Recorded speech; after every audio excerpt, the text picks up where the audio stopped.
Hello yours, welcome to Sudha Rasoi. ఏంటి December అయిపోతుంది, ఇంకా క్రిస్మస్ స్పెషల్ రెసిపీస్ రాలేదు అని అనుకుంటున్నారా? అయితే మీకోసమే ఈ వీడియో. ఇంకేం ఆలోచిస్తున్నారు? ఈ క్రిస్మస్కి ఈ బనానా కేక్ రెసిపీ చేసేయండి మరి. సూపర్ ఈజీగా టేస్టీ అండ్ మాయిస్ట్ కేక్ని తయారు చేయడానికి కావలసినవి: బాగా మాగిన అరటిపండు 2 ముక్కలుగా కట్ చేసి మిక్సింగ్ బౌల్లో తీసుకొని ఇలా చూపిస్తున్నట్టు స్మాష్ చేసుకోవాలి. స్మాషర్తో కూడా చేసుకోవచ్చు. పంచదార 3/4 కప్పు, నూనె 1/2 కప్పు, ఒక పెద్ద సైజు కోడిగుడ్డు. ఇది మాత్రం ఆప్షనల్, మీరు కోడిగుడ్డు లేకుండా కూడా వేసుకోవచ్చు. విస్కర్ లేదా హ్యాండ్ బ్లెండర్తో అయినా బాగా మిక్స్ చేసుకోవాలి. పాలు 1/2 కప్పు, వంట సోడా 1/2 స్పూను వేసి మళ్ళీ బాగా కలపాలి. మైదా 1 కప్పు. పిండిని కొలిచేటప్పుడు వీడియోలో చూపిస్తున్నట్టు ఇలాగా తీసుకుంటే కరెక్ట్గా వస్తుంది.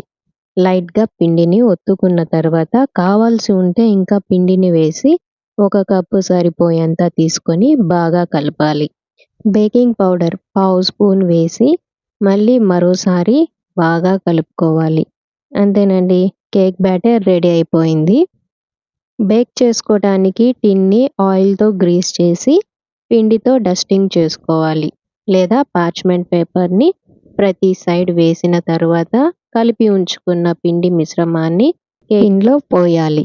పైన ఒక స్లైస్ అరటి పండుని పెట్టాను, ఇది ఆప్షనల్. ప్రీహీట్ చేసుకున్న ఓవెన్లో 180 degrees సెల్సియస్లో 1 గంట పాటు బేక్ చేసుకోవాలి.